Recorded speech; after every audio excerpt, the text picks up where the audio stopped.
being here.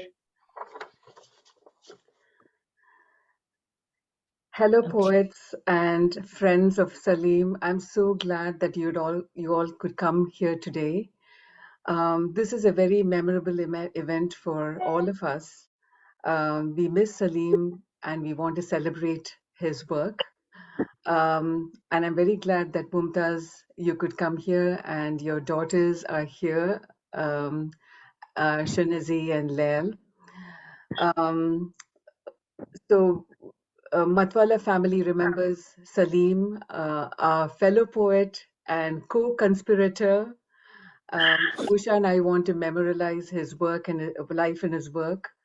He was our poet of honor in 2017, and we want to continue to honor him in the presence of his family and all of you poets from the US, India, UK, and Canada. And I would like Mumtaz Peeradina to begin this program with her remarks. Thank you, Mumtaz, for being here. I hope I can make it through the remarks with a modicum of poise and dignity. Usha and Pramila have so kindly arranged this memorial to acknowledge Saleem's writing and contribution.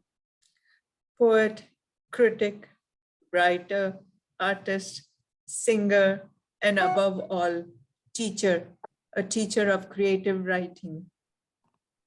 Most of you are familiar with his poetry, memoir, essays. Saleem was ever willing to help and guide a young writer, create opportunities for them. He was generous with his time for students and colleagues alike. What I want to share with people present at this memorial is Saleem's immense resilience, his dignity, despite increasing difficulties with Parkinson's disease. It was first diagnosed in 2010. His neurologist, Dr. Hannah Reinecke, was knowledgeable, compassionate, and always thorough. She gave him suggestions as to how to handle the growing challenges and the increasing number of prescriptions. He continued to teach, sometimes frustrated when he dropped his notes due to the tremors and weakness. Most people are familiar with the tremor, the symptoms that is the hallmark of the disease. Preceding this was a loss of the sense of smell, nothing to do with this COVID loss of smell. This was years and years ago. There are many unfamiliar words: frozen gait, this occurred mid-stride, orthostatic hypotension, a drop in blood pressure that led to frequent falls. Medications soon became one medication, soon became two medications, and three, and so on.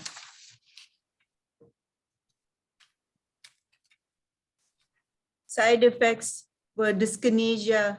That was another set of problems. Then came dystonia, apraxia, difficulty swallowing, voice becoming muffled, inaudible. The food started going down the wrong pipe and it caused choking. He braved it all, never one to complain. Not once did he question it. It erodes the person you care about in bite-sized pieces. Muscles used to contract involuntarily. He dealt with double vision or diplopia. This led to more falls. Handwriting turned illegible. He turned to the computer to continue his correspondence with his publisher, his student Samreen, and his longtime friend Shanta Gokhale. His long and much awaited An Arc in Time appeared in March 2022. It is a compilation of work over 5 decades. Early November, we signed with Hospice of Arbor. They provided physical therapy, music therapy, pet therapy, along with massage therapy. All these modalities were helpful. drinking and eating continued to decline. When our girls were young, Saleem set aside his pen for about 8 to 10 years to be present in their lives. He referred to them as jewels of his heart, his daughters. He watched them, bathed them, read to them, took them to the park and beach. Could he have contributed more to his poetry? Yes, but he was content with his body of work and his contribution to Indian writing in English. And that's all the remarks that I have to offer. Thank you. Thank you, Mumtaz. I have known Saleem since I was a student in his BA English Lit class at Sophia College, Bombay. This was back in 1978. He started the open classroom there, a revolutionary concept where he invited guest lecturers to teach unusual subjects like poetry and fiction writing, film, and so on. Similar to today's MFA, which students like me found enthralling. In 2002, Saleem and I connected as fellow poets, visiting each other. I reviewed his work and interviewed him for literary journals such as Ariel, a review of English literature. The highlight of our connection was when Usha and I launched Matwala in 2015 in Austin, and he gave a reading and craft talk.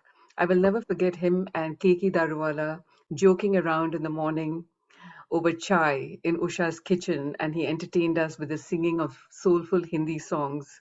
His visit to my place in New York for the 2017 fest was full of cheer, late night dinners and chatter, hectic schedules filled with readings and long trips into Manhattan, and meeting with the India Center and Stony Brook University. I will miss picking up the phone to chat with Saleem about everything from movie suggestions to gossip about friends to jokes, and we continued to call each other through the difficult stages of his illness. He has left an imprint on all of us. I'm thrilled to say I've read most of his work since I reviewed his books and also interviewed him in depth, and most recently wrote a biocritical essay on him, which will be posted online and Indian Writing in English online in Hyderabad. If only he could have seen it, he would have been so happy that his work continues to live on for generations to come. I'm lucky to have been able to read his poems through the lens of my friendship with him, and Usha and I considered it our privilege and honor to honor him as the Matwala Poet of Honor in 2017. And in Michigan, when I used to go visit him, he loved cooking. And so I've chosen this poem that all of us remember, my entire family, because he fed us. And this poem is called Tawa. My tribal links were forged a few millennia ago, but my clan has dug in to occupy every corner of the earth. I am iron. I am virtually indestructible. Even when reduced to the lowly state of scrap, I reincarnate in other shapes and forms.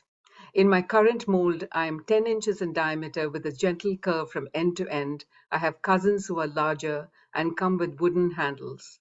The ones used in restaurants and wayside fast food stalls can be 3 feet wide and are generally flat bottomed. I sit on top of wood fires, flaming coal, gas burners, red hot electric coils, waiting for the flip and clang of the flat metallic spatula against my heated surface that gives raw ingredients new identities. It is then that I begin to sing. The roadside vendors, performance artists, to the core, flatter me the most as they draw customers into my magnetic presence. But that's not me. That street life is for more seasoned players. I was fashioned for a more domestic space, and in this role I have spent countless years. I may have lost my luster, but not my grit. I can flip pancakes, omelets, dosas, crepes, chapatis, fried fish, and a lot more. I have an impressive repertoire. You put me to the task and I will prove my mettle. I am not Teflon. A visitor watching my moves burst out. I want one of those, she says. The children in the household say, Dad, you make the best fried eggs with crispy underside and edges, but the yolk still soft. I glow with pride over my contribution. At day's end, I cool down to be warmed up again in the morning light. My life is for the long haul. I will go from hand to hand, age to age. I am meant to outlive mortals. I am iron. So that I felt was a characteristic Saleem poem because it conveys both his spirit as well as his sense of humor. And over to Usha.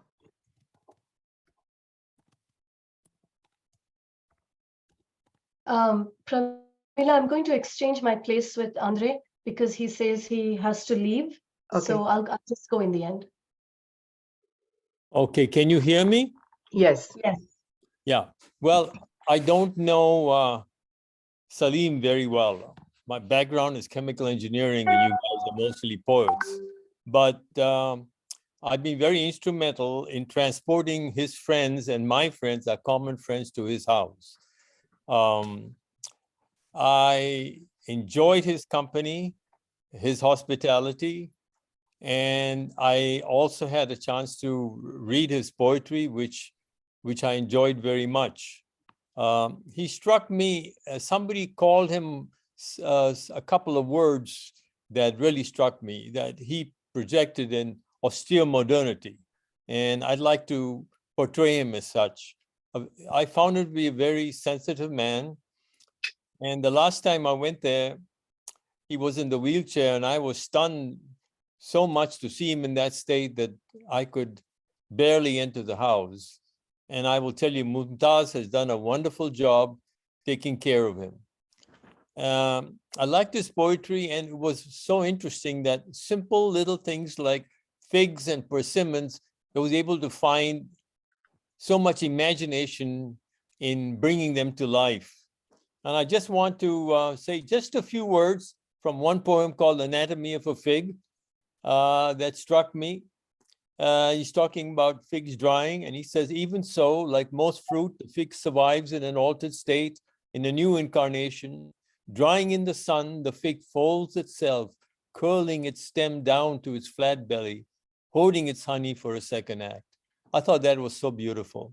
Thank you. That's all I have to say.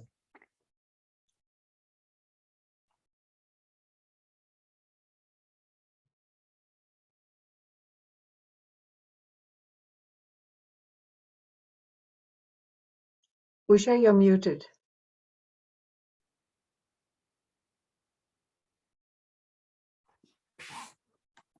Sorry about that. Pramila, I'll go last. Let the others read. Can you hear me, Pramila? Yeah. Okay, I'll go last. Let the others read. Okay. So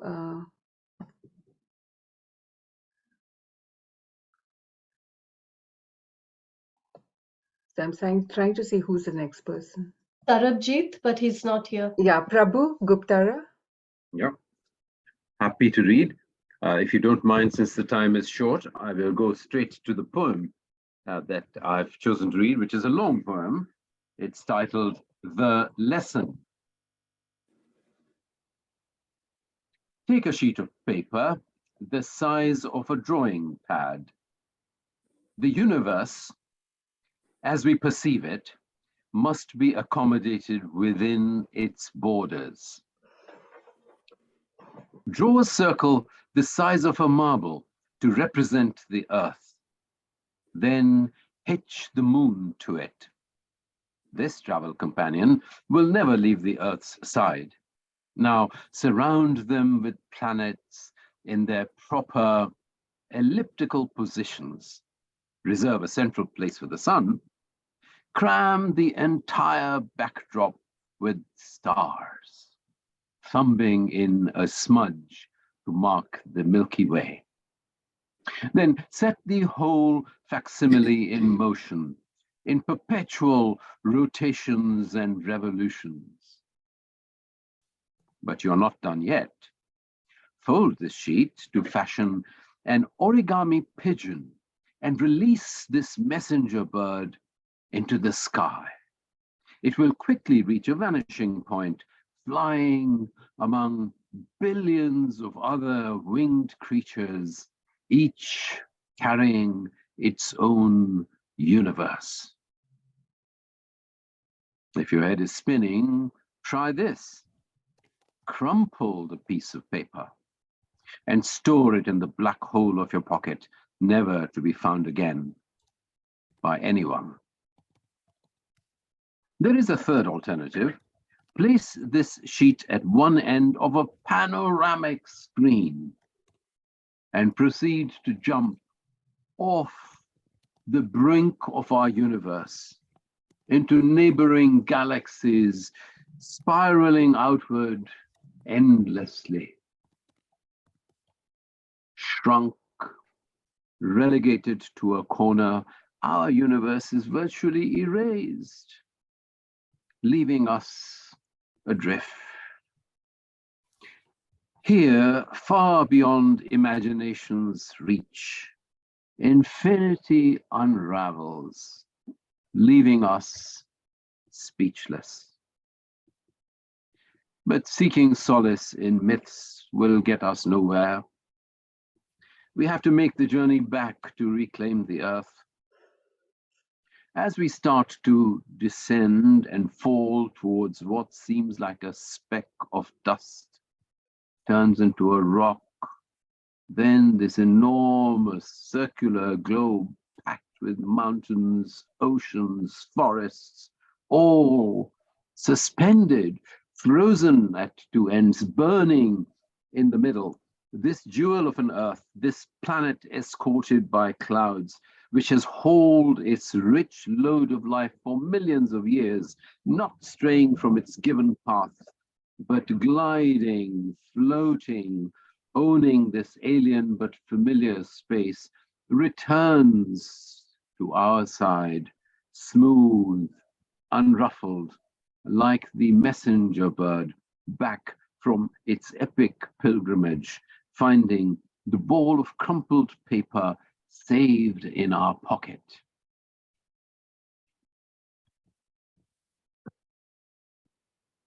Thank you.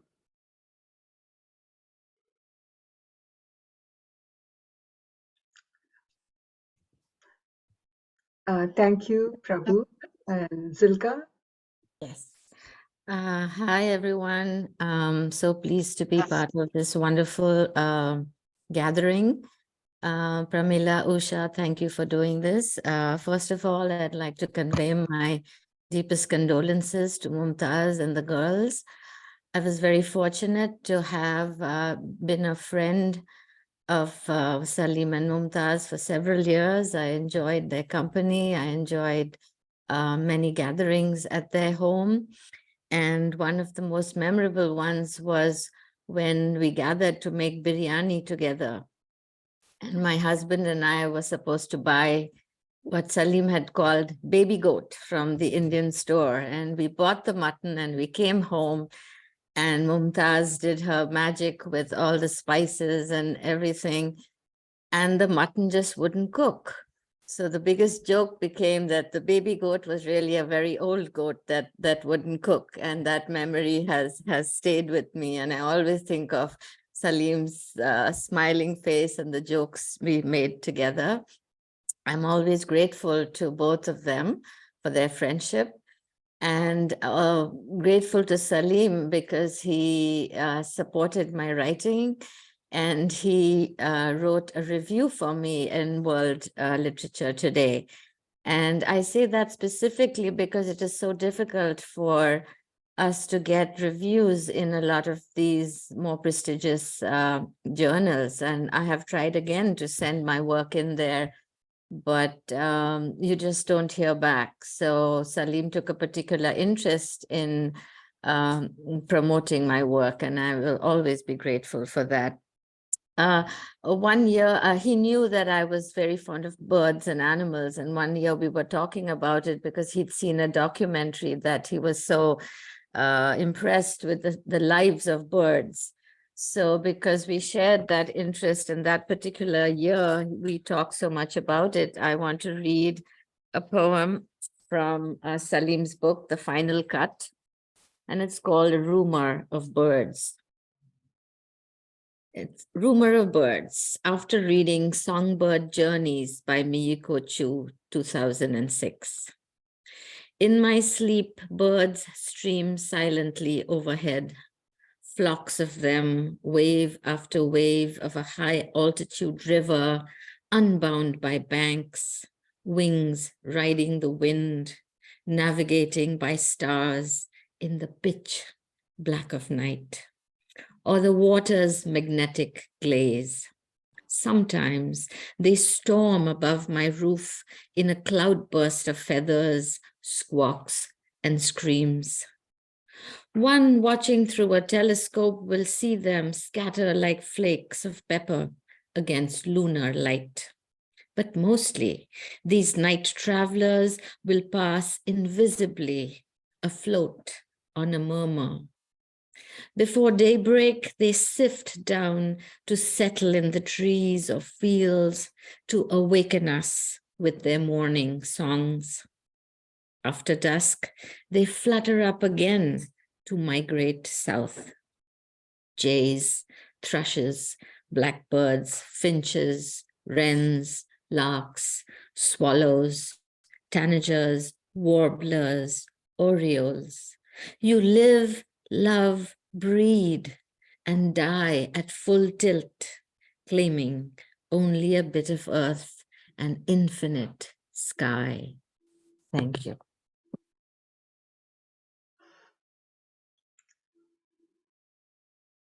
Good evening.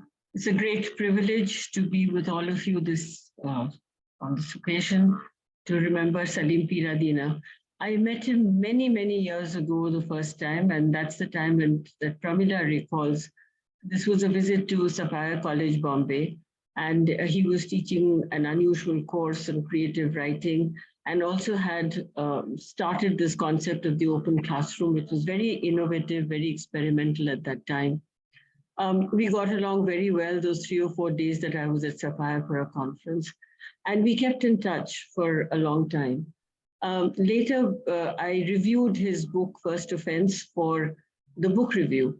And fortunately, I could retrieve it after all these years. This was in 1984 or something like that.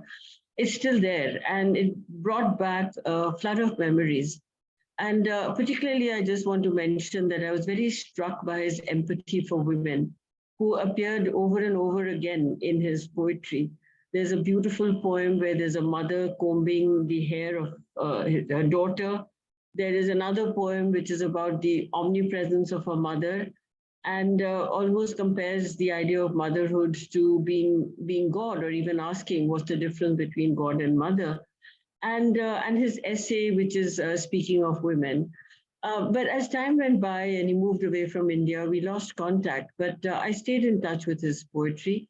And what I want to read today is a short poem called Stapler, which was published by Shudeep Sen in his recent anthology called Converse. What draws me to the poem is that it's that over time is not only empathy for women, but of course, empathy for humankind, and also a breaking down of that barrier between so-called sentient human life and so-called non-sentient other life. So Stapler sort of bridges that gap between different kinds of existence. I was your first, but you have held on to me for good. I was borrowed from the office and never returned. No one missed me, and I was free from their rough handling. This is home now, this corner of the desk where you can reach me with a stretch of your arm. I'm a baby croc with open mouth. I nudge on my nose and my jaws snap shut. I stitch corners and paper ends. I hold words in place, keep your narrative from breaking down. We have stuck it out for 40 busy years. Although I'm getting a bit rusty on the edges, but so are you. Thank you.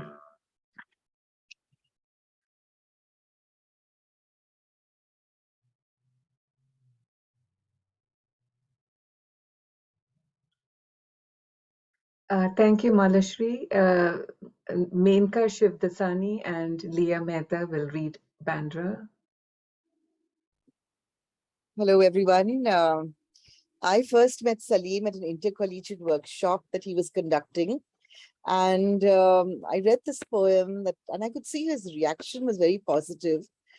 But he didn't say anything because he was a man of very few words. At the end of it, he just asked me for a copy of the poem, and I gave it to him and I forgot about it. A couple of months later, I was at the pen office with Ezekiel. And Nissim casually asked me, have you seen the latest issue of Kavi? And I said, no, not yet, I'll see it. He said, yeah, but you have a poem in there. I said, what poem? I have not given Kavi any poems. And it was the same poem that I had given to Saleem, and he had passed it on to Kavi without saying a word to Satan Rodriguez.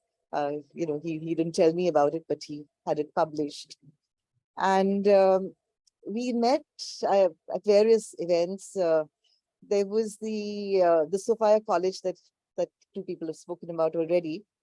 There was a workshop. There was a course by Germaine Greer that on feminist poetry that I had attended, and I was always struck by this sign that Saleem had outside his door, which was, "If you have nothing to do, don't do it here." And this was something that I later also put up in my cabinet work because he said, people tend to sort of bother you and interrupt you when they shouldn't be doing that sort of thing. And there's many things I can talk about, but I did find an interview in 1982. It's a very ratty, scrappy Xerox. And it's dated October 25th, 1982. This is an interview I did in Midday.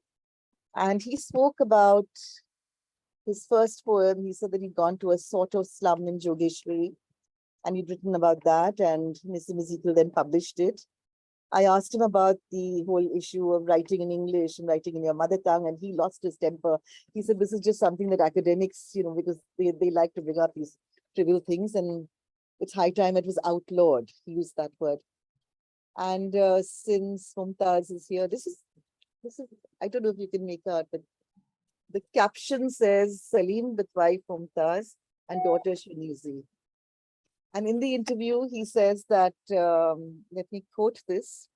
He says, I can shoo my wife Mumtaz away when I'm writing, but when my 3-year-old daughter Shunizi comes and sits on my table, I have to give her attention. So I've also found this cassette, which goes back to November 11th, 1986.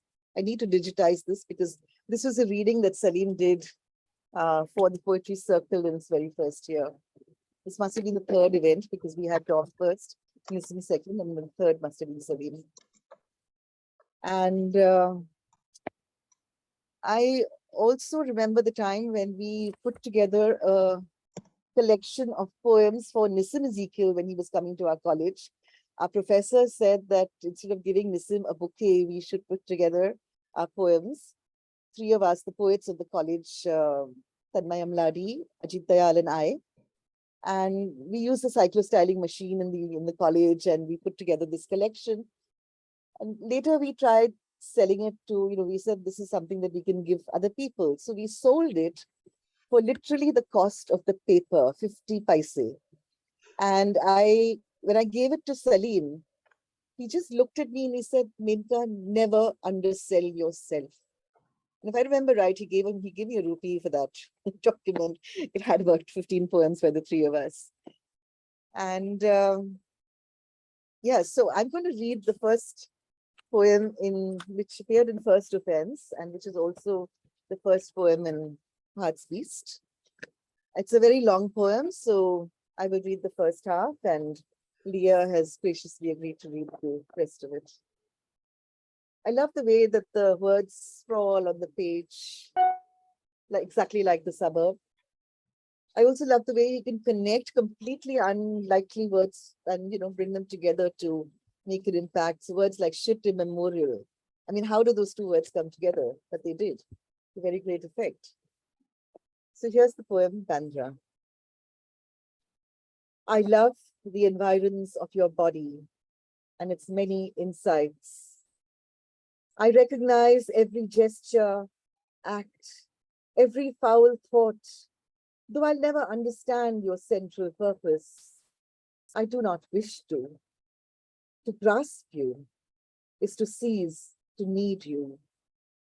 It is your incompleteness, inconstancy, attaches me to you. You were once a seafront town that came up the thoroughfare to the railway station and passed beyond its toy towers to colonies that grew on your hands like 6 fingers, turned around and ran into a settlement of shops, cafes, cinemas, churches, hospitals, schools, parks. Your mud is versatile. In the shadow of the moss pool minars, the flower seller keeps himself going on tea and tobacco spit. The traffic policeman pats his uniform before taking into his hands metropolis and suburb flowing heavily from one into the other. The smell of grilled liver and sheikh kebab outbids the smell of perfume in parked cars. Smell of goats and green leaves conveyed from the highway's belt into sheep pen, cow pen, changes into meat, blood, and intestines, swarming with flies you flick a tail at that turn into vultures over slaughterhouse. From the balcony at dusk, the muezzin calls. The imam bends the congregation, offers God his 4th meal of prayers. Your dirt heap mohalla erupts, kitchen sweat, gutter smell, your gautan's a natural kin to every shit memorial lane everywhere. You're newly poor. You're not even a true slum. There's a place transcends your choice. Experts call it Asia's best ever area, bred in super real sewage water you can see on any clear day coming north over the creek. Its swollen limb thrives like a running boil. Elsewhere, a fellowship exists at roof level of blackened tiles and water tanks, of attic study facing the gallery kitchen, facing the bedroom, knocked out windows, drain pipes, skylight, all blend, locked in unbroken sleep. Awaken us on the heights of Bali Hill, in its green lull. Take us along wild hedges into expressive old bungalows. Show us beings in whose love of gardens resides a gift of flower and bird song. Leeya? Yes. There's no place like Bandstand. It's away from home. If you've tried the auditorium, you'll find the rocks allow more elbow room. Go on kissing. Clothes and fish will dry in the sun. An arse will be bared and lured on the horizon. Boys hunting crabs will eye you with interest. You're anonymous here. Even the pretty Goan Aya discards her curry stains, adds Afghan snow, and is ready to meet her greasy garage hand waiting also in clean, bright Sunday disguise. Give everyone what you've given us, the supermarket departments, the small provisions store, the sitting procession of hawkers in the jostle of the street. Give everyone the villa with carved furniture and large, cool lawns, and the ancestral Parsi nodding in the veranda, a piano in every Christian home, floral curtains track, trophies, a graduate son, 3 wooden birds on the wall, wooden crucifix. Give everyone the bounty of Bandra girls, send them to church, but keep them large-hearted. Give everyone the vertical boom of brick and concrete you never can resist inviting. The hero ideal, newly risen, and the swift glint of his Mercedes. The local tough, itching to prove his muscle culture. The whore ambling in the half-light, the cripple's disjointed salam. Once every year, sweep your other hill with lights, dust with gold Mary of the Mount, polish the box of stored delights your children love to receive with a dip and flourish of your wrinkled hand. Preserve us, take all evil spirits, driven into an offering and dropped from a train window into creek water to the sea. Thank you. Hi, I'm Leeya Mehta, and I'm so moved to be here. I wanted to give my condolences to Mumtaz. This is the closest I feel like I'm in person with Shonezi and Lil and you, Mumtaz. I miss Saleem, and this is a beautiful way of remembering his work and everything that came with it, his person. I remember the first time that I met Saleem, I was with you as well, Mumtaz, and I have to say, there's, you know how it is with friends. You sometimes meet someone for the first time, and it's almost like falling in love. And I remember meeting you for the first time, Mumtaz, and falling in love. I was like, oh my goodness, this is the most beautiful woman, and I just love being around you. I loved the way that you thought about things, your strength. You had been through so much at the time that we met in 2003. At the time, it was the loss of your sister, and we were, together for a few days at yours and Saleem's invitation. And as I hear from everyone around here, the things that Saleem did was so gentle and kind, and yet he never overstated his own hospitality. It was always done almost as if it was done for him, like he did it and he didn't want to do it for recognition or anything else. And I feel like I've carried that hospitality and that kindness with me, because when you're given that kind of openness and generosity, it sort of feeds you to pay it forward. And there have been so many moments in my life going forward since that time where I feel like I have done things for other people, not thinking about Saleem and not thinking about what I will get in return. And so I think he lives on in all of us in many ways. And I feel very grateful to be here and also sharing a poem with Menka, who I have so much, Menka, you're one of my favorite poets. So this is reading that beautifully. Such a lovely thing to being do. So immediately, so promptly. That was really lovely. So thank you all for putting this together and for including me. Thank you so much, Menka and Leeya. May I just share one photograph? Sorry, Pramila, may I just share one photograph of in 2011, Saleem had asked us if we could organize a culture beat reading for him at the press club in Mumbai. So this was taken at that time. Oh. And that's Anju Makicha, and I had organized that for him in 2011. I can share all these later with Mumtaz. I've never had the pleasure of meeting her, but I can share them later. Thank you. Yeah. Thank you, Menka. Kavita, I think you go next. Yeah, good morning and greetings from Calgary, Canada. The winter is almost over and spring is here.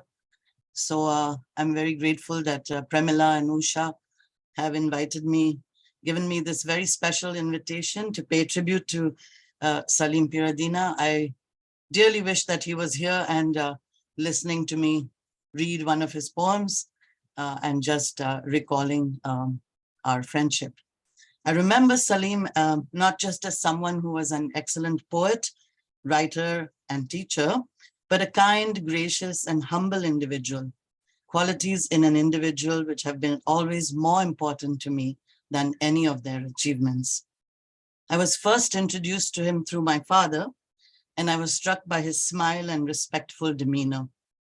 He was younger than my father and older than me, and each time I saw him, he exuded a kind of warmth and intelligence.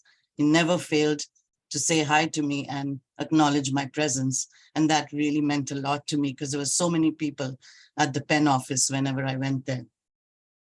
Last year, I had written a message to Saleem and asked him if he could share some memories of my father for the upcoming centennial volume, which I'm compiling in honor of him. And Saleem responded promptly, though I had read that he was not well. In his message to me, which I still have, Saleem said, "Dear Kavita, lovely to connect with you after so long. You know," he said, "Kavita's son married my cousin's daughter, so we are kind of related now." The relative in question is actually married to my sister's son, and Saleem's reaction was, "Oops," in his normal, friendly way. I also sent him my poem Loss, and he expressed much appreciation for it and asked me to watch a movie called Live Twice, Love Once. I always say love twice, live once, but it's Live Twice, Love Once. I watched it with my husband and we loved it. So if you get an opportunity to watch that movie, do watch it. I think it's on Netflix. He later sent me an interview with my father, which commenced by describing how he met my father. And since Pramila expressed interest in this encounter, I'll read a small portion of how Saleem prefaced his interview. It was actually a pretty long interview and published in a magazine. And Saleem asked whether it would be okay for the book. And I said, yes, it's absolutely fine. So he sent it to me. But this is what he wrote. And the interview was titled, "A Poet, Rascal, Clown Speaks," which is Poet, Rascal, Clown is from a line from my father's poem, Background Casually. One of my first meetings with him, that's Mr. Ezekiel, nearly 30 years ago, was in a garage, which used to serve as the imprint office in the compound of a building in South Bombay. I had taken some of my poems to see him if he could use them in Poetry India. At that time, the only classy poetry magazine in the country. Curiously, there's very little since then to match that short-lived venture. I remember how encouraging Ezekiel was, how helpful in his criticism, how earnest in the total attention he gave me in those few moments. I was thrilled to bits. I was still an undergraduate then, when he decided to publish 3 of my poems in his magazines. One of the roles that Ezekiel has played all his life with the grace and honesty that have always been his mark is to put the subjectivity of new writers in a proper frame of reference. So that was just a little bit. And I didn't know that they had met in the garage. And I learned a lot of things about my father and about Saleem, particularly through the interview and the messages that we exchanged. Now I'd like to read a poem called Letters Crossing. Letters Crossing by Saleem Peeradina. As I seal the envelope to drop it in the eagle's mouth, I hear it taking off with a Mississippi of letters trailing skyward. 10,000 miles away, you rise. From your desk, blue aerogram in hand to feed the red box. Sprung up in the air in a virtual Himalaya of mail, your letter heading this way will blindly cross mine. At 35,000 feet, but imagine an earth-defying gravity-mocking act of impossibility. Jumping ship, my letter seeks out yours, which has also broken loose, to perform a wild, high-altitude dance on a ruffled bed of clouds. Only this brief, myth-making moment before our letters cross, riding their downward arcs, east and west. I love this poem particularly because I was teaching English in an international school in the Himalayas for 16 years. And all of the altitude and the clouds, all of that imagery really remind me of our time there. 16 years is a long time. And thanks to Pramila, she sent me the poem because we lost a lot of my father's books that when my grandmother's house was cleared, somebody gave them away somewhere, I don't know. And I've got just a couple of them with me. So it's very nice of Pramila. Thank you so much. And thank you to Usha and Pramila. And I'm so glad to be here with all of the people, some of whom I know personally and some of whom I know virtually. Thank you again. Thank you, Kavita. And now we'll hear from Ralph. Thank you, Pramila and Usha. I'd met Saleem a few times and read together. And it was at a friendly gathering in Ann Arbor that he and I had a chance to have a real conversation. And at the end of that, as I was leaving, I remember giving him a tight hug and telling him, I came in as a stranger, but now I have gained a brother. That is the way I felt within a very short time. At the end of the author's note to his last book, Final Cut, Saleem says, for me, the act of writing poetry is like being a participant observer. Nothing is out of bounds. I'm never off duty.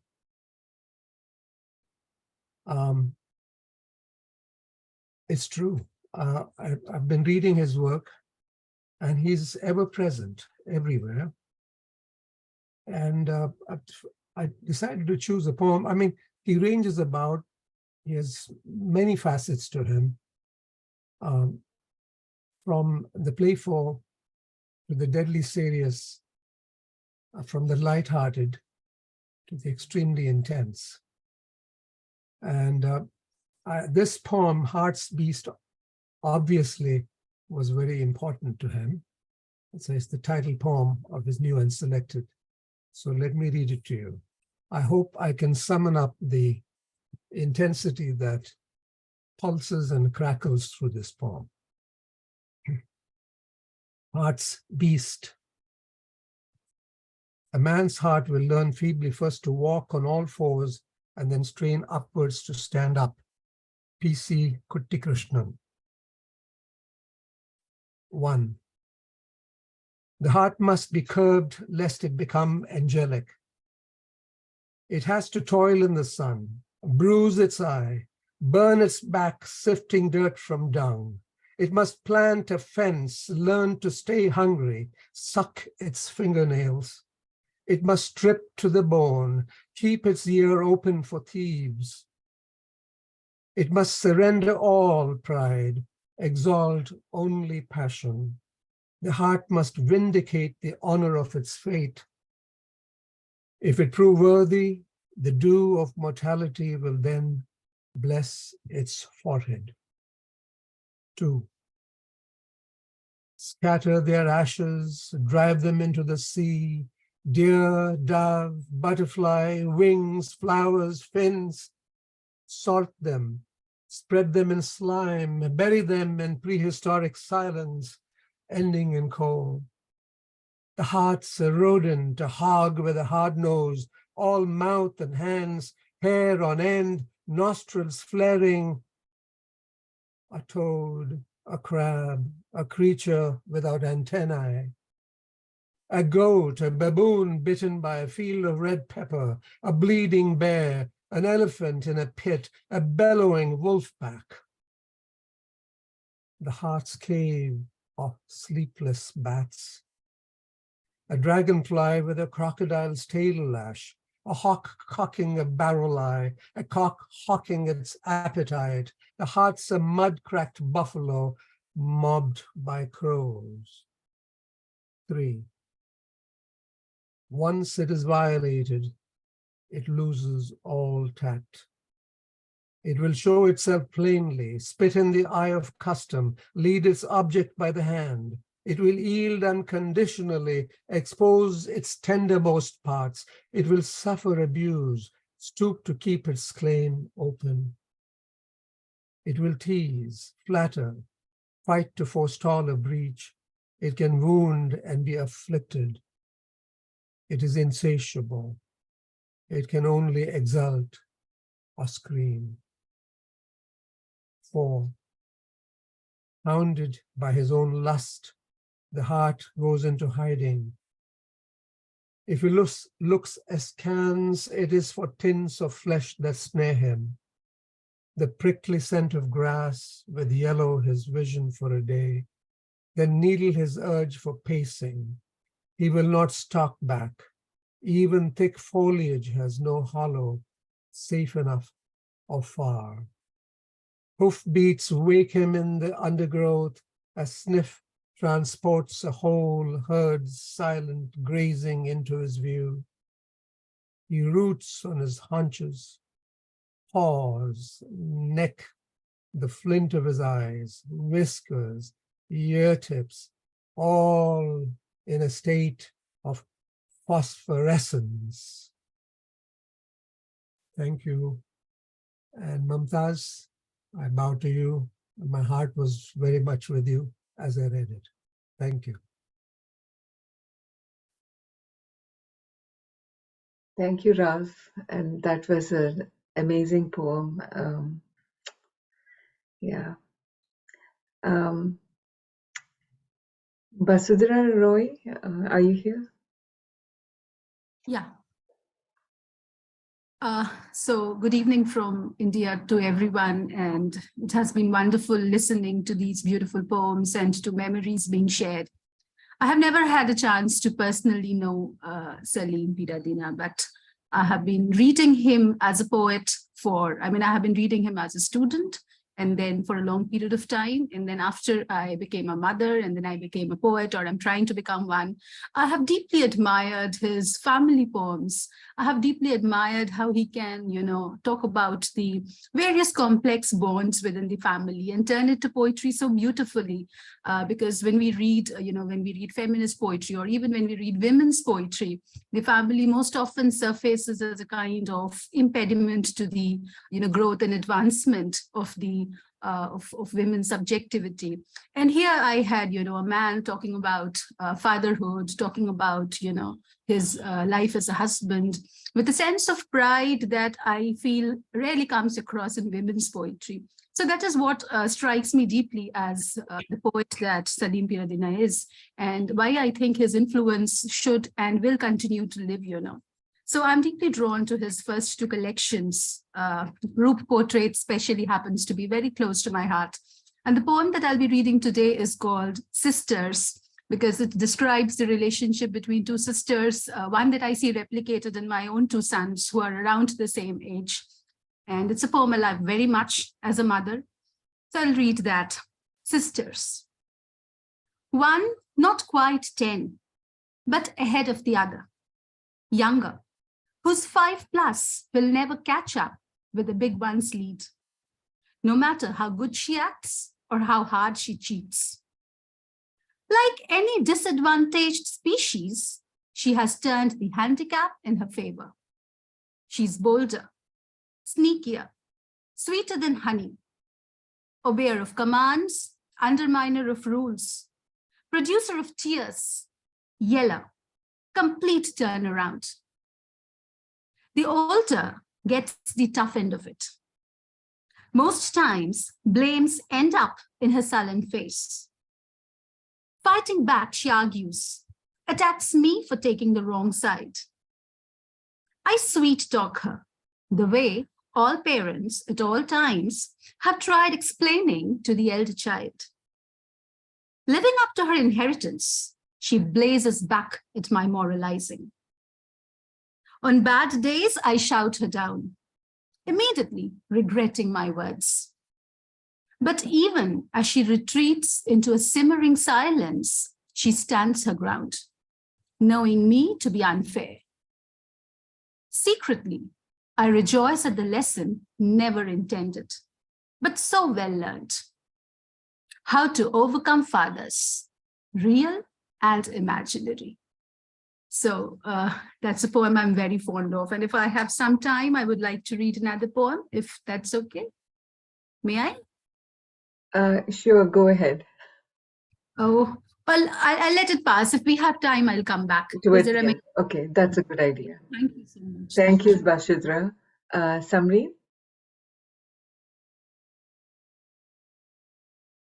Hi, I'm Samreen Sajeda, and I met Sir at Sophia in 2013. He had come to India, and every time he came, I think he loved taking workshops. And one such workshop was taken. He took many workshops at Sophia, but I was lucky to attend the one that he took on that visit. And then over the years, we kept in touch through email. I would send him my work, and he was very, very prompt. So if I sent him a poem in the night, by next morning, I would get a detailed feedback on it. And that's what motivated me and encouraged me to keep writing. So I'm going to read a short story. It's based on the many conversations that I've had with him over the years. And it's a very short story. It's called Goof the Goo. Two voices touch, one basking in the soft sun, the other bathed in starlight. And that defines because every time there was daytime here, it used to be night there and vice versa. So that's how this haiku came into being. Firdausa's face appeared on screen, crystal clear. It was as though the sun had stepped out of my room and entered his, trespassing through those blinds, making a light pattern on his face. Alia, his wife, was dusting the house in the background, and she appeared and disappeared from the screen like a familiar thought fluttering through the mind at intervals. She had informed me the previous day that the poet was not feeling too well. Assalamu alaikum, I greeted him. Wa alaikum assalam, he replied. How are you? Well, nothing to complain about. What happened to you yesterday? He looked at his wife and asked, what happened to me yesterday? A word or two from her jolted his memory. Oh yes, he said, I could not sleep at night. So after breakfast, I dozed off, then woke up for lunch and went back to sleep. He smiled and continued. So recently, someone from Hyderabad got in touch with me, he said. He's editing an anthology and wants 2 of my poems. The editor's assistant asked me about the copyright. I said, that lies with me and that she could very well keep the poems. Then she inquired if I would charge a fee. I said, no fee. Tell me, what would I do with $5 a poem? He looked amused. Get another haircut, I said. He chuckled. So what have you been writing? I asked. Nothing really for a change. I know I can write if I wish to, but it's not my priority anymore. And what do I do writing? The essay I wrote a year ago has still not seen the light of day. The editors I approached are sitting on it, tight-lipped. No reply, not even a rejection letter. Anyway, I had promised myself 5 books over my career.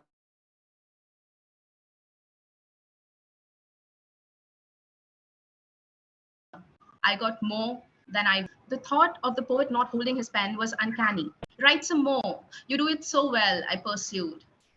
We'll see. And saying so, he brushed off the topic in style. Holding up a book, he solemnly said, I want you to read the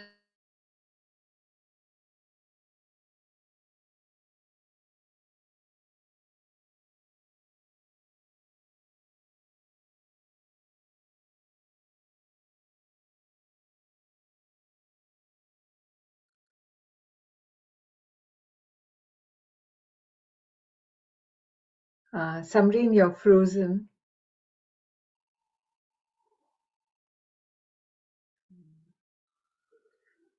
I think she's having a problem with the Wi-Fi. Okay, so we'll go back to Samreen when her Wi-Fi comes back, and then we can now start with Salil. Thank you, and it's an honor and privilege to be with all of you, and especially Mumtaz and Shonezi, who I see. And I see a Julian on the list, and I wonder if that is Julian Burkett from London. If it is, it's good to see him also here. Before I knew Saleem as a poet and editor, I knew him as a teacher at the Sophia Open Classroom in Bombay, at a time when it was all right to call that city by that name. I would soon read his poetry. As an editor, he published my reviews and essays. But it was his passion as a teacher that I discovered first at those classrooms in 1979. He did me the great honor when he was putting together the collected essays, An Arc in Time, to ask me to write the foreword. So the remarks I'm going to make now are drawn from it. Some of you have read that, but they are a good reminder of the kind of city Bombay was, what made it happen, and why Saleem was such an integral part of it, not only as a poet and a teacher, but also in our lives in influencing us. He had returned to India after his graduate degree in the US and set up this innovative program called Open Classrooms at the Sophia College. It was a remarkable idea because the curriculum at the Indian campus in those days, and perhaps even now, was fossilized, devoid of imagination. The system penalized originality or deviating from the prescribed text. Those of us who studied in Bombay in those years will remember the phrase LBH, everything was learned by heart. And Saleem described that dehumanizing process in one of his essays as the conveyor belt takes over and successfully eliminates any possibility of negotiated relationship between the student and a teacher. He meant to change that.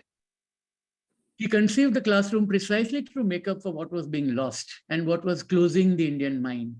India never really had liberal arts educational tradition.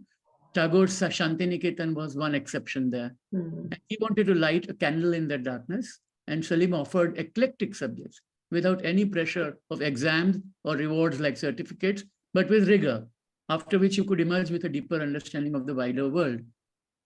Now, the Sophia campus, for those of you who know the city well, is on a lane connecting Pedder Road and Warden Road. This is the Salman Rushdie territory from Midnight Children. It is an old pink palace, once the property of the East India Company, later acquired by Badruddin Tayyabji, who later became the president of the Congress. The college was for women, but the open classroom were open to all of us. Actually, I followed my mother's footsteps. She had discovered it first. Her name was Harsha, and she had discovered the program. She was in her mid-40s at that time, and she already had postgrad degrees from philosophy and sociology from Wilson College. But she must have felt something was missing, and so she took this course that Saleem gave called the 20th Century Indian Mind, 20th Century Mind. And my good friend Arshia Sattar, who now lives in Bangalore and is an accomplished writer and translator, she was her classmate. And I took a course on creative writing with Julian and with Saleem. And then I went on to do 2 more courses, advanced creative writing, and then what was improbably named as incredibly advanced creative writing, which they taught. Those evenings opened many windows for me. By the seemingly deceptive haiku was one of the hardest things to write. What made a sonnet work? What was an appropriate form to express ourselves? Could a ghazal travel from Urdu, Hindi, Gujarati to English? Where should lines be broken up in a poem? And why it was important to see how a poem looks on a page, the shape, how it is read, why the leanness and clarity are so important, and why cutting and shedding the extraneous part was all part of the rigor that good writing required you to do, and why there was nothing holy or sacrosanct about the first draft. Keep cutting, shaving, removing, he told us, and what remains will be pure, and let those words speak. They will sing. In writing his prose, Saleem also stressed the importance of dialogue, and most important, why we must show and not tell, and to tell well, listen. He developed these ideas later in a wonderful essay, which is in that collection called So What Makes a Poem Good, which I do recommend. That was an interesting time in Bombay. True, Bhubaneswar had Jayant Mahapatra, and Delhi had K.K. Daruwala, and Allahabad had Arvind Krishna Mehrotra, and Kerala, of course, had Kamala Das. But we in Bombay had Ezekiel and Saleem and Dom Moraes and Eunice D'Souza and Adil Jassawala and Melanie Salgado, Santan Rodriguez, Giv Patel, Arun Kolarkar, Dilip Chitre, and many more who felt comfortable to write in a city that was at ease with English. It was a heady time. Dom had just come home from his wanderings abroad. Nissim ran pen from Theosophy Hall. Kulatkar would be at Wayside Inn near Kalaghoda, and Dilip would be a regular feature on the cultural scene. Adil Jasawala was at Debonair magazine, and with the psychotherapist Udayan Patel, began the publishing venture Praxis. There was New Ground, there was Clearing House. I returned to Bombay after my postgrad degree in America, and Saleem was at the time editing the book section of Express magazine, the weekend supplement of the Indian Express. He was warmly encouraging. Remember, I was 24 at that time, and yet he let me write about Philip Larkin, Milan Kundera, Simon de Beauvoir, Ved Mehta, Gunter Grass, Suresh Joshi, many others. I was young, full of opinions, in fact, opinionated.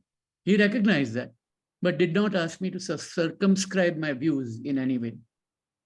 So Wordsworth was right, when he said about the French Revolution, which applied to Bombay in those days. Bliss it was in that dawn to be alive, but to be young was very heaven. For English poetry in India, Bombay became a natural home. Yes, people did write in other languages, and yes, people would always ask at public readings long-winded questions that is English a foreign language or not. And in his essays, Saleem acknowledged the resentment underpinning such questions, which were often asked in other cities. This is what he wrote. Part of this resentment is understandable because writers in English enjoy an unfair advantage over writers from states by being situated in the metropolitan areas, possessing easy access to the national media in English, which tends to dominate. So even a third-rate writer in English gets more exposure than the writers of real substance and stature tucked away in the interior of the literary landscape. He understood regional pride, but he found a sense of defensiveness in that argument. The poems in his first book, I think the cover, I couldn't find it. I was looking for First Offense here at home, but I couldn't find it here. I know I have a copy, was a catapult, if I remember well. It evoked the images of urban life, of Bandra before it became so trendy. And thank you, Menka and Leeya, for that poem. And where you can smell the salt of the sea, of women combing the hair, of a woman combing the hair of her daughter. And you might even sense that coconut oil, and the formidable poem, There Is No God, Only Mother, about her omnipresence. More offenses followed: group portrait, meditations on desire, slow dance, final cut, and hearts based. Over the years, as the essays in the volume that he wrote showed, that critics noted his remarkable empathy and understanding of women. He wrote about women as a father, a lover, a friend, in a gentle tone and profound understanding. You could see his sensitivity in his sketches as well. The women he drew performed quotidian tasks, drawing water from the well, standing alongside brass pots, carrying an improbable amount of stuff in baskets, drying and cleaning the fish, dignified, hardworking, and feminine. And his tone was always civil with those he disagreed. I remember how Vilas Sarang had criticized one of his works, and his response was so polite and so gentle. He was forthright in opposing fundamentalism. He noted how noble intentions and holy postures didn't add up to a morally upright existence. The mechanical acts of charity provided an alibi to commit rationalized acts of robbery in business. That public display of piety was often a cover-up for a private reign of terror. He had been a westernized Indian, a stubbornly resistant American, a poet, teacher, a migrant expatriate looking over his shoulder, a participant and an observer. But it is as a poet-teacher that I met him first, and is how I remember him. It was his delight in understanding and explaining that relationship that captured the essence of his personality. The poet's pleasure lies in direct communication of the poem's statement, the power of feeling, and the beauty of its structure. The listener's pleasure lies in the flashes of recognition that perceives the heart of the poem. For Saleem, teaching was an activity of the soul, which needed to be fired with missionary zeal, where the teacher was in love with the text in hand and the faces in front of him to do justice and to perform his role. He did that, and he did that so well. I had another shared bonding with him, which was the Gujarati language, which both of us shared a love for and affinity for and speak in. He was very keen to read the book I am writing on Gujaratis, which hasn't happened. I mean, it's not complete yet, my book. Wherever he is, I hope he will read it someday. But I do want to end with a very short poem that he translated by the artist Ghulam Muhammad Sheikh, the artist and the poet Ghulam Muhammad Sheikh, called Jaisalmer. Raising its head above the fort, the city was looking earthward. Charming, rows of houses, and still more delightful, the lane winding through the ruined mansions. The majestic city was peering down from above. Then came camels trumpeting funnels of dust, gray, brown, swift-footed camels, taking the town as if by storm, and on their way out, howling away their fort on their backs. Speechless, naked, the city stood outraged, hesitated for a moment, then shamelessly went after the dust spirals. Thank you for inviting me, and hugs to you, Mumtaz, Shunadi, and Lail. Thank you, Salil. You really brought out the essence of Salim's life and work. And I feel so nostalgic for the time period that you painted of the late 70s and early 80s in Bombay. And I want to ask Samreen if you'd like to read the last part because your Wi-Fi got disconnected. Yes, I'm still in India. Sure. Where did I stop? What is the last thing that you heard? The thought of the poet not holding his pen was uncanny. Write some more. You do it so well, I pursued. We'll see. And saying so, he brushed off the topic in style. Holding up a book, he solemnly said, I want you to read this book. Then slowly added, so that you may learn not to write like this. I burst out laughing. He chuckled. This book is verbose. The author just doesn't know where to stop. But mind you, he has a name, said the poet. Fame comes with age, doesn't it? I asked him. Yes, he smiled. If it comes at all. Now I expect you to keep me updated with recent poets as I can't do it anymore. Sure, this is what I'm currently reading. I reversed the camera and his eye focused on the name, Manohar Shetty, Borderlines. Sounds interesting. Yes, I said. His poems are crisp, without any flab. And he too keeps alluding to different poets, like how I do. Listen to this. And then I read out a short piece for him. It goes like this. He marveled as he read the simile of two cats as a pair of commas. But why did he also feel a sense of regret? And then he told me, how many poems, how many times have poets read such extraordinary metaphors and wished they were their own, said Firdaus. I know Manohar Shetty, but we haven't been in touch. His work is admirable. Years ago, when he was still in Bombay, he ran a South Indian restaurant. Really? Yes, it was family business. Then he left for Goa. Anyway, have you been sending your poems elsewhere? He asked me. Yes, to a few magazines, and I got 2 rejection letters already. I can see you smile, he said. I feel happy when a magazine accepts my work, but oddly enough, I feel happier when they don't. Then there's hope that it will find a better home. He gave a nod. Alia showed her face and said, well, we used to make multiple copies of manuscripts and send it to different places. Once in a while, when it got accepted anywhere, we would dance with joy. At least I would. Yes, Alia is right. Whenever a manuscript was returned, we changed the envelope and sent it off elsewhere. The first time I sent my book to Penguin, it got rejected. So the manuscript sat on my shelf for 10 years. And then the editor changed and I sent it again. That's when it was selected. So you know, these things are highly subjective. You should keep sending your work. You never know when someone might take a fancy to it. You waited for 10 years? I asked. Little poet, he said. It takes a lifetime to rest in the shade of your poems. I marveled in silence. I let you go with that thought, little poet. Khuda Hafiz. Khuda Hafiz. Thank you.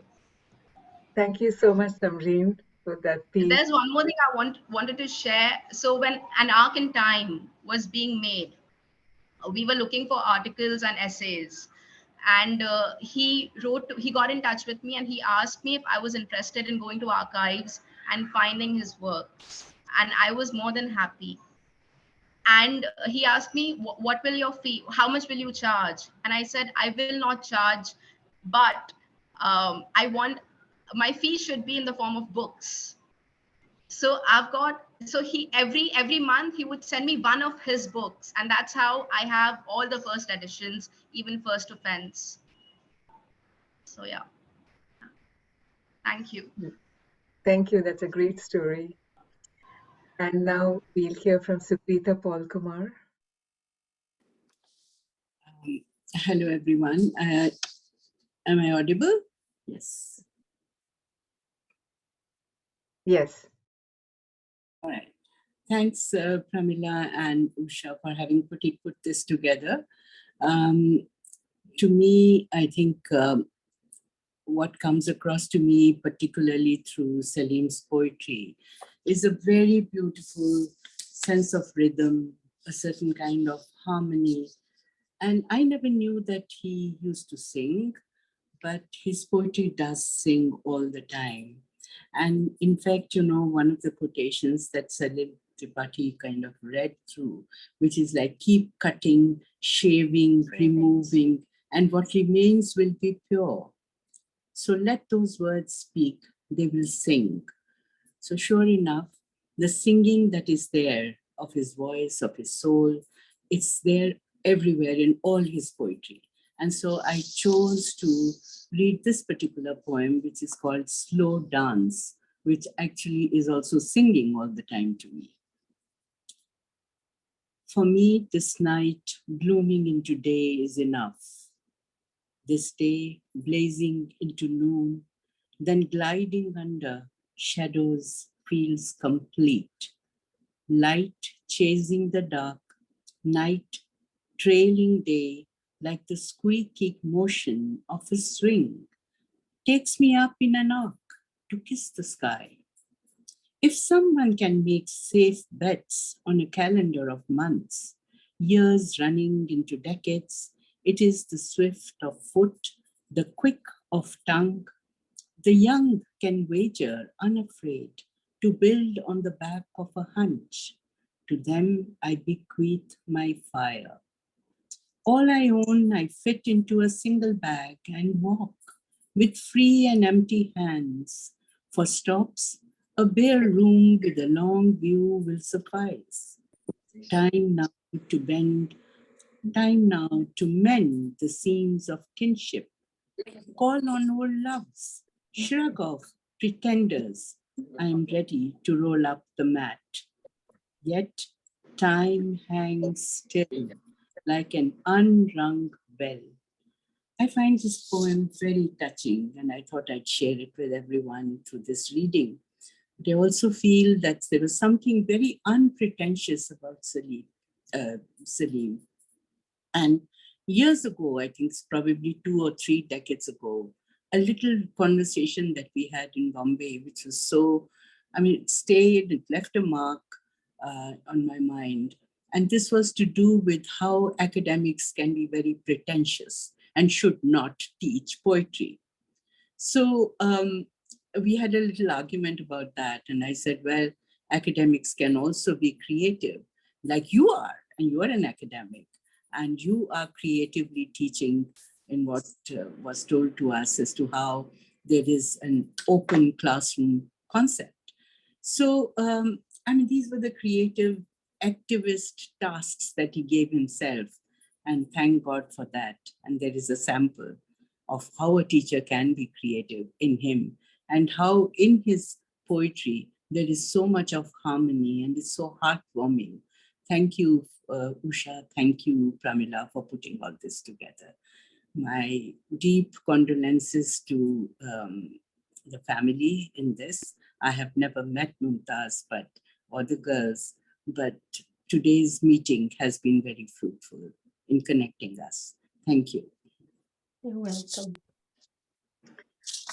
Thank you, Sukrita. Usha, would you like to read? Yeah. So when we decided to do this, I started reading Heart's Beast all over again. And there's so many poems that I love, but for some reason, this one stood out for me. And probably you'll see why when we come to the last line. It's called Michigan Basement. I dream in my cell, a spare room surrounded by roots, between the wet mud and this dugout. Stone walls define my space, realign the earth. A cut-in glass pane pulls the sky in. Sensing a barrier, the roots tap their white canes along the wall, then reverse direction. But not all is shut out of this hermetic chamber. Something penetrates from the roots, an effusion seeps through, a blind chill creeping in from the loam to the lamp's glow to fertilize my breath. As I start and stretch, grasses sprout from my head, complete with caterpillar, beetle, and other acrobats.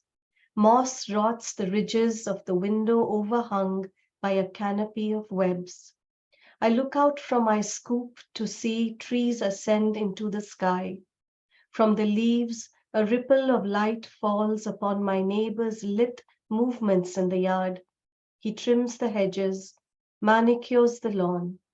I'm still plucking weeds, turning the soil, tidying the corners of my mind. I have to draw upon the marrow underground before I go up the stairway to air an obscure rhyme. So I think to me that's one of his most beautiful poems and achieves so much in that poem. I think we've come to the end, but Chris Matthias wanted to read a poem. Are you here, Chris? I am. Yes, please read a poem. Thank you so much. I had the good fortune to not have the financial means to escape Adrian as fast as I wanted to. And so went to Siena Heights University and had Saleem as just a life-changing professor. And more than that, he was invested in the humanity of his students well beyond our capacity to write. And having breakfast with him was a beautiful occasion, and he really connected what it was to create with what it was to live. And I love that about him so much. I hope that perhaps this group has some efforts in mind to make some of his works more available, because like this was work to find. And I am thankful to the Siena Heights University community to make that possible. But Mumtaz, I met you long ago. It is nice to see your face. And Shanezi, we went to Adrian High School together. Though we did not know each other well, I greatly appreciate your invitation today. One of the things that I really love about all of Saleem's books is he makes a point to finish very strong. Like the last poem in any book is just going to be like this fine garnish. And Slow Dance has his instructions for what to do upon his death. And I am just so charmed by this one. The right stuff. Here's a set of instructions on how to conduct. No, that is too pompous a word. How to perform. That won't do either. How to proceed with a no fuss, no nonsense funeral. I never liked ceremonies or rituals, whether they were birthdays, anniversaries, or religious festivals, especially not graduations, which came plumped with speeches and 300 rounds of applause. This is not a public event. Under no circumstances should you allow entry to those high-priced death consultants, the funeral directors. Therefore, no velvet-lined caskets. Bundle me in a plain old shroud. Better yet, use cling wrap. No flowers, no doggerel defaced card, no limo, no solemn music. Dispense with priest, procession, grave, and monument. No inflated obits that I cannot refute or qualify. Should you wish to laugh over anecdotes with close friends or read aloud some poetry, I would have no objections. If you have to pay for a grief counselor, you must have been absent when life's lessons were being taught. The sooner you become intimate with pain, the better. Simultaneously, cultivate detachment. If you absolutely cannot burn me like autumn leaves and twigs in the backyard of an open-air pyre on the lakefront, load me on a cheap 2x6 plywood pallet. Drive me in a pickup to be dropped off to a designated crematorium site. The staff there will help ease me into the retort, shut the door, jab the button for the blue flame to lick my flesh clean. The bones will survive, oozing shiny syllables of marrow, a late, spirited gesture, until the skeleton is smashed to bits with a shovel-like instrument. A few hours later, my cool ashes will be deposited in a plastic pouch inside a disposable box bearing my name, date, and company logo. Sprinkle those over a potted plant or feed a fish. P.S. I just double-checked my living will. If it states that my body should be handed over for medical research, all foregoing instructions are null and void. I really love that he finishes with his sense of humor. That's so beautiful. Thank you all for having this event today and for letting me be a part of it. So I think we unfortunately come to the close. I think it was a very, very remarkable event for a few reasons. Every time we lose a senior poet, a chapter in English writing, English poetry closes, and we have to find some way to keep the memories of this legacy alive. And I think this is something we all need to think about. You know, how do we keep these poems and this poet alive in our midst? It was so wonderful listening to so many of you and the anecdotes you were relating, because these were slices of the history of poetry, you know, the history of poetry in India. And not all of us were old enough to live through the 70s to be part of it actively. And I was just riveted by Salil and Kavita and so many of you telling us these vignettes, which, you know, we were not part of. So I think this is something all of us, the younger poets, relatively younger, we do need to think on how to preserve the work of our senior poets and writers. And maybe the publishers here who are participating will have some ideas. I know that one little idea that which is in motion, is a feshrift for Keki Daruwala. And I relived, as I was doing that project, I feel this, you know, I felt the same sense of necessity as I'm feeling now, that works like this archive just the grandeur of these personalities and their work. So I'd like everyone here to go back and maybe try to think on what we can do for Saleem. I think An Arc of Time is a very, very substantial book. But if there's something else we can do to, both in India and here, some way of, you know, streamlining, how do we preserve work? And there are many fruitful writers who are here present, and we need these footsteps to follow. And we have to think about the time when we may not be here, but how do we leave our work that's accessible? As Chris was saying, he's not able to access Saleem's work. So, you know, I felt it was very remarkable today and very meaningful. At least we were able to do this little event, and we have to think of ways of solidifying this intention. I want to express my condolences and friendship and hospitality to Mumtaz. I got to know her and your daughters. I knew Saleem only since 2015, but very fast a friendship developed, and Mumtaz is very dear to me. And I know that Pramila, I can speak for Pramila to also say our doors are wide open for you here in Austin and in New York. And you're very loved and you're very welcome. We will be in touch.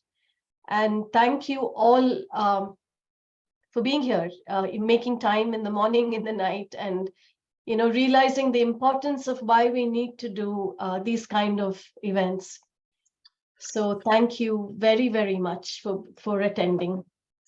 Thank you, Usha, for those words. I echo all that you have said. Thank you all very much for being here.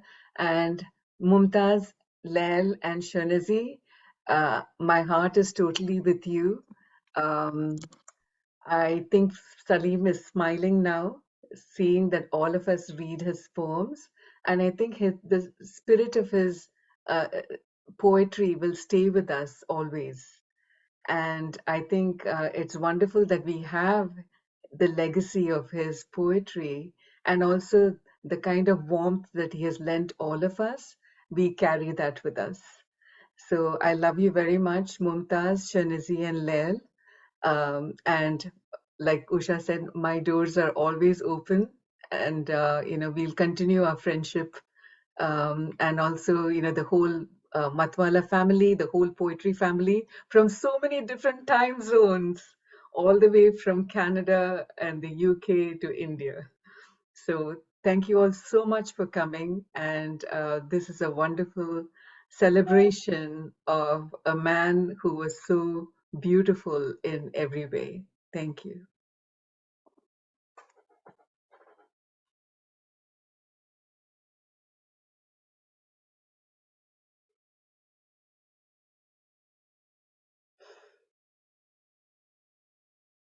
I wanted to say thank you so much for organizing this. Thank you.